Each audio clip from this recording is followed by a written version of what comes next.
and we've been called in today. We're in quite a remote location. Come with me and we'll walk down. Right, so we're going to put up a fence along this boundary line. It's all been pulled over, we've had a breach here. So 4x4 posts all the way through, cant rail, feather edge. We're going to follow the lay of the land.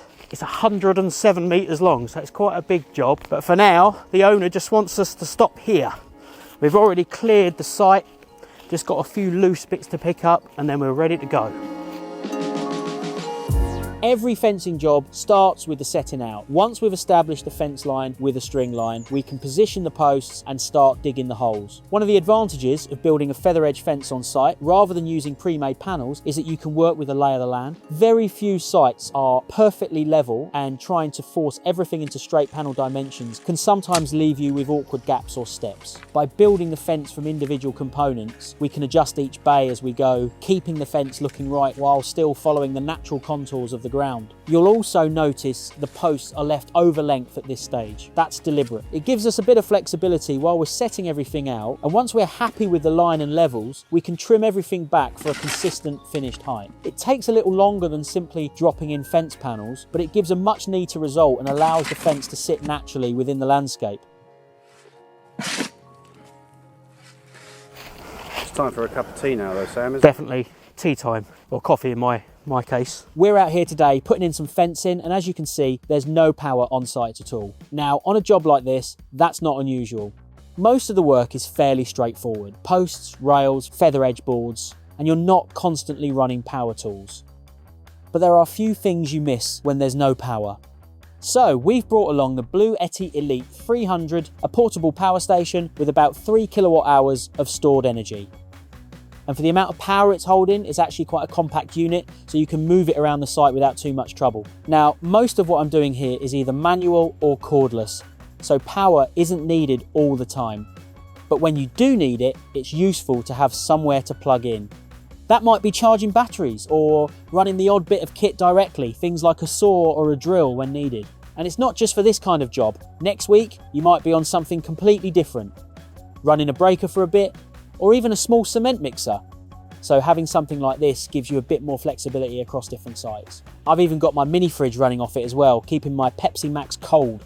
But the most important test on our site is the kettle, which is right up at the top end in terms of power draw, but this unit is designed to handle that. On a day like this thing's probably going to be asked to boil the kettle 4 or 5 times, and it'll do it.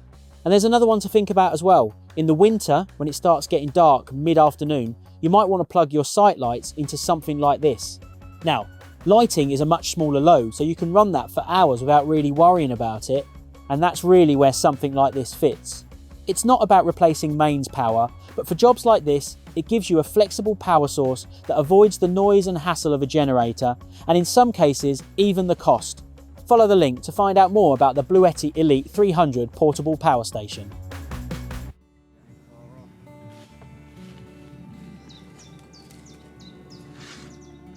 For a fence this size, I don't tend to use postcrete. It's a good product and it's quick, but once you've got this many posts to do, the cost soon starts adding up. What I normally do is mix my own. I use about 1 part cement to 6 parts 10mm ballast, mixed fairly dry in the wheelbarrow. It's a method I've used for years on fencing jobs, and it works well for me. The cement I'm using here is Southern Cement. I use it quite a lot for groundwork and fencing because it's usually a bit cheaper than some of the other brands, and I've always found it perfectly good for this sort of work. For brickwork, I'd probably choose something different, but for fencing and general groundworks, I'm quite happy to use it. When it comes to the posts, if budget wasn't a concern, I'd probably go for cedar. It's generally regarded as one of the more durable options, but it's also more expensive. These are pressure-treated spruce posts, which are pretty much the industry standard. They're readily available, good value for money, and in my experience, if they're installed properly, you can expect around 15 years from them.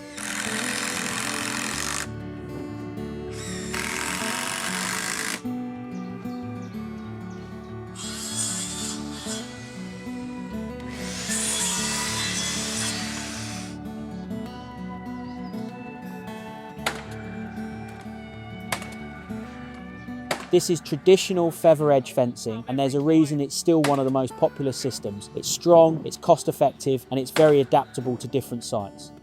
Because everything's built in place, you're not restricted to standard panel sizes, so you can adjust each bay to suit the ground conditions and keep everything looking neat and level. The boards overlap each other, which creates a strong fence line, and if one board ever gets damaged in the future, you can simply replace that individual board rather than changing an entire panel. These boards are pressure treated to help protect against rot and insect attack, and as with most fencing jobs, a lot of the finished appearance comes down to the setting out. If your posts are straight and your board spacing is consistent, you end up with a really nice tidy finish that should last for many years.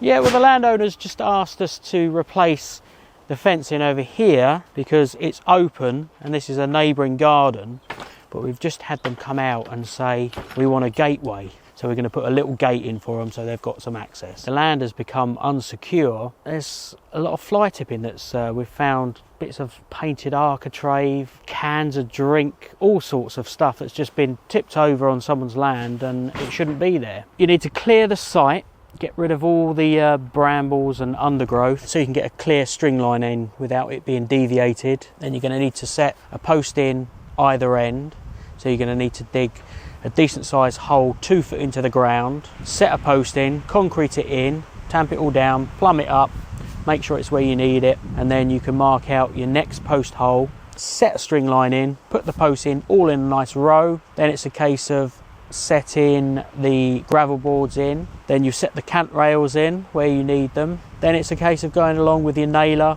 and we're using 50mm ring shank nails and nailing the feather edge on. The final stage is to cut off the posts with a chamfer or an angle so the water can run off, and then we're going to treat them with Barrettine cut end preserver. For fixing the boards, I'm using Makita's DBN 900 nail gun. The main reason I've gone for this one is that I'm already heavily invested in the Makita 18-volt platform. For this sort of work, it's quick, convenient, and saves a lot of time compared with hand nailing every board. Having said that, Makita have recently brought out a much beefier framing nailer on their 40-volt XGT platform, the BN001G, and we're planning to put that through its paces in a future episode. If you'd like to see that, don't forget to subscribe.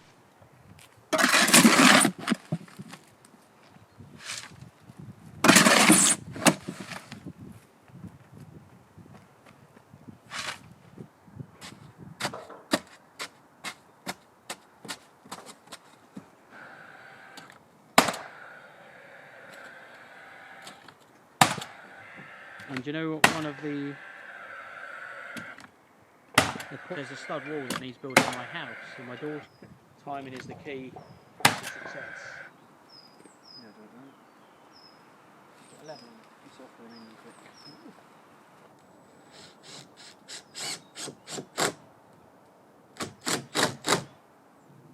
It's on the slope there.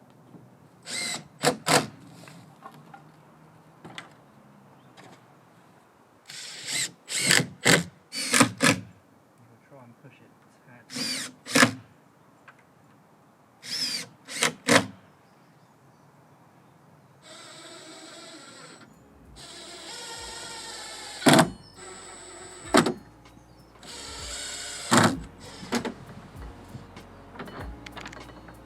This little pot and this milk goes everywhere I go. Never leave home without it.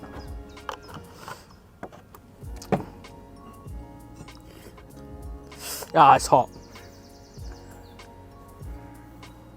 Don't try this at home, kids. It's good.